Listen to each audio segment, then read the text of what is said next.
First up, honorable mentions. Mini Ninjas, fun little 3D platformer. I love collecting the little mini statues. Dust Force, a really fun, challenging 2D platformer where you play as a janitor on a quest to destroy every bit of dust or leaves you find.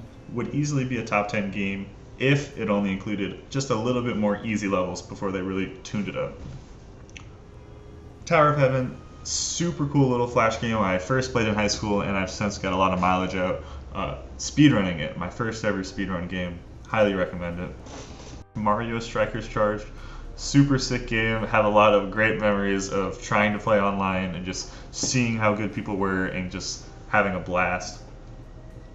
Kirby Squeak Squad for the Nintendo DS, lots of fun. Actually, the only Kirby game I've ever played, but it played really well. All the abilities were super cool. It was a short little fun game. The Last of Us, not the most creative story, kind of ripping off the zombie cliche, but it's just so well done. Honestly, a game probably everyone should play. Shadow of the Colossus, no, fuck The Last of Us. This is a game everyone should play, even if you don't finish it. Just the kind of boss rush and the melodramatic tone of the story makes this game super memorable. The one thing I will say about it is I really like how the HUD looks on the old PS3 version of it. Looking at the remaster, it doesn't look the same to me. I'm sure the graphics and everything else looks super great, super improved, but I just really liked the old HUD on the PS3 version. Celeste, I beat Summit Seaside, and let me tell you, that's all I have to say. That third room in that Seaside, it's ridiculous. Super great game. Metroid Fusion, the first Metroid game I ever played. Super great atmosphere, super quick game, but as a kid, it took me forever. All the bosses, especially that spider one, super hard, super fun, great game. Last honorable mention, Cuphead. Not the best graphics, but the coolest graphic style by a mile. Love the boss rush. I just love the kind of Twitch culture that came out of it, where you turn into a Twitch stream, everyone's giving it their all these bosses are so hard, everyone gets kind of hung up on different ones. Really great game.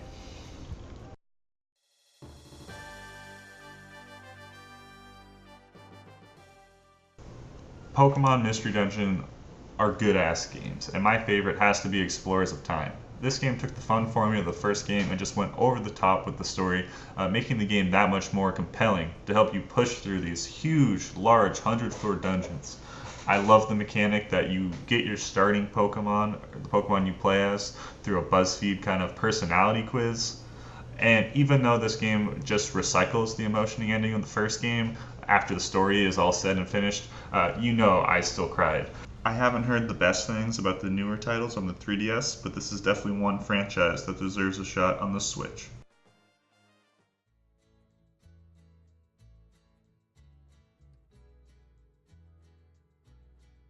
What happens when a Metroidvania has fun combat? You get Guacamelee Super Turbo Championship Edition. Okay, that's what happens. Alright, I'm not actually saying that all our Metroidvanias out there don't have fun combat, but in my opinion, there's no game I've played yet that starts this fun and only continues to get better. It presents a fun, simple system that matches the luchador theme perfectly and slowly rolls out more and more moves for you to build upon with a wonderful tutorial system to help open new players' eyes to the possibilities of combat in this game. Also, the villains in this game are a huge standout, which is largely the deciding factor in why I still prefer it to the sequel. You meet this ragtag bunch of villains on several occasions, allowing their characters to be built up, making their final conflict with them have that much more meaning as you've been wanting to kill these jackasses for the past hour. This game doesn't overstay its welcome, providing 6 to 7 hours of damn good gameplay that has left a lasting impression on me.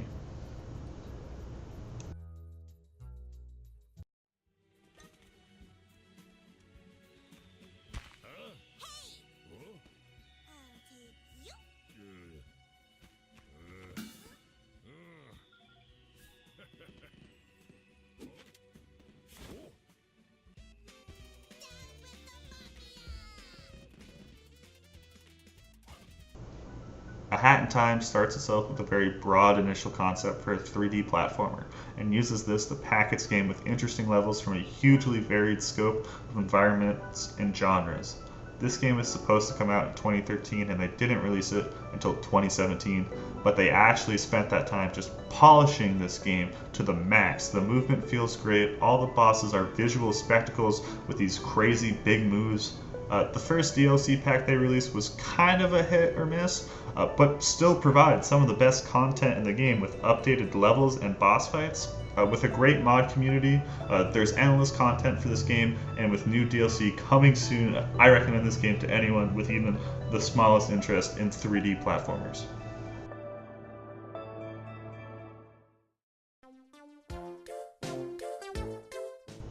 How did this game never get a sequel? For how goofy of a concept Dragon Quest Heroes Rocket Slime is, they sure went all out packing it to the brim with just fun, good gameplay. You get the parts where you're rolling around little worlds as a slime, solving puzzles, saving your friends, and fighting bosses.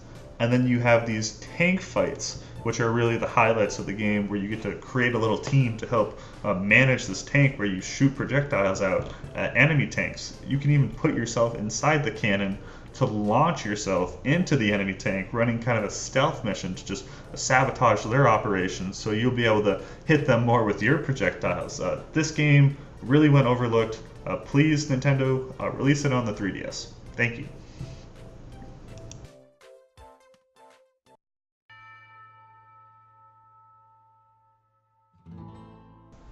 I love Westerns, so obviously one of the Red Dead games had to make this list. And after thinking it over, I think it has to be the original Red Dead Redemption. Even though it's been graphically blown out of the water over the years, it still stands as my favorite of the series.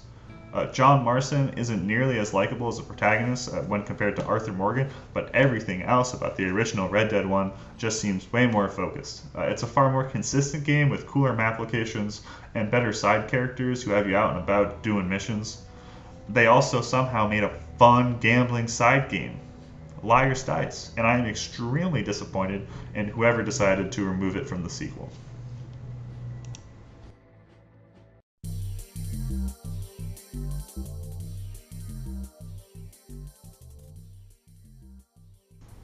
Mario Kart Wii is by far my favorite Mario Kart game. I love the addition of bikes, doing wheelies and stuff down tracks, providing a cool kind of risk reward system where you can go fast, but if someone hits you, you're going to lose a lot of speed. I like that a lot of these bikes and even some of the cars have way tighter drifts, allowing you to take the lines that I highly prefer compared to those wide, long about kind of drifting cars.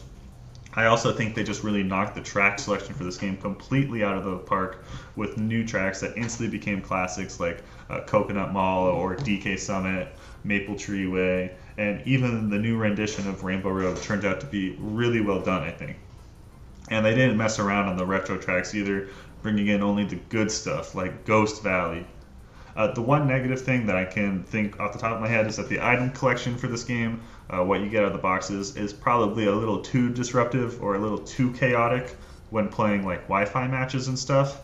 But that's just kind of the nature of Mario Kart games in general, which helps to increase its replayability value. And by far my favorite part about this game is the amount of shortcuts, both shroomless and with shrooms. It just feels like even though the items are very random, this is one of the more skill rewarding Mario Kart games for sure, and I still play it to this day.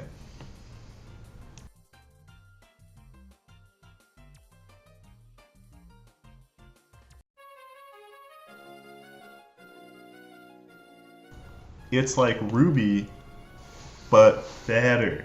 Ruby was my very first Pokemon game ever growing up. So when Emerald came out, I knew all the tips, all the tricks, and I was ready to go crazy with it. I'm super nostalgic about every single rival fight in this game.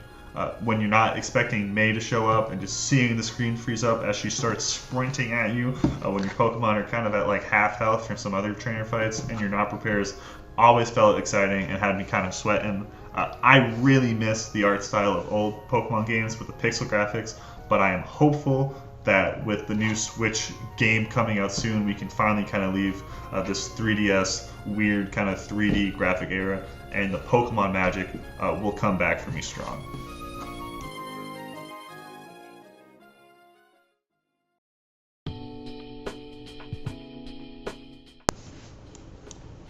Persona 5 was my first Persona game. I bought it after seeing Bobby Scar tweet, "Persona 5 is the greatest single-player game I've ever played," or something like that, and it caught my attention because I had taken 2 recommendations from this man before in my life and was not let down by either. But when I first got the game, my initial thoughts were not great. Moving around seemed kind of clunky, and the beginning is just mainly tutorials and reading, which wasn't extremely engaging, but I kept trudging and trudging because the first boss in this game is so purely evil. He's such a jackass. Kamoshida is one of the greatest villains I've probably ever seen in a video game, and he's only the first one in this game. He completely carries the early parts of the game, nudging players to keep pushing and pushing just so that they can rub it in this guy's face.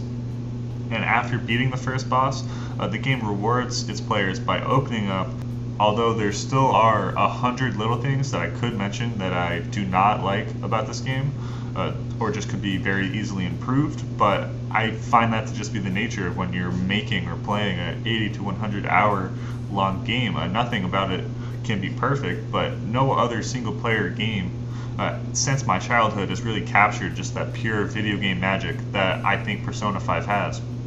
This game is a 50-50 split between an Inception-like dungeon crawler and a Tokyo high schooler simulation, which sounds so stupid, I know, but something about exploring Tokyo with a calendar system where every single little decision you make affects what kind of stats or items you'll have the next time you have to take on a dungeon is just so addicting. This game's a masterpiece, a 10 out of 10. Please, Atlas, take your time and do not mess up the sequel. I can't wait for it.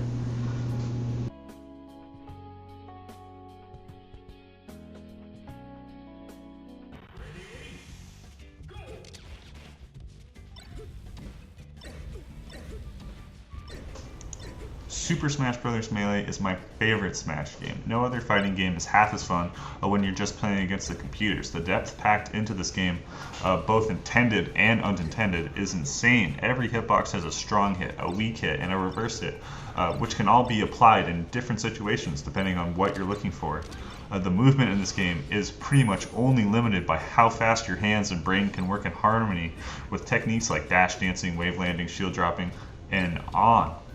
This is also one of the only fighting games I know of that even when you are being comboed, even when typically you shouldn't be able to do anything, you can still make inputs and decisions that are meaningful with techniques like directional influence and SDI. All this depth and options make almost every single character in this game fun to play, even the ones that are not typically competitively viable. It can still just be a blast to play when you're just playing around with some friends or playing against computers. I've got love for every Smash out there, but these are the reasons why Super Smash Bros. Melee is still my favorite, even till this day.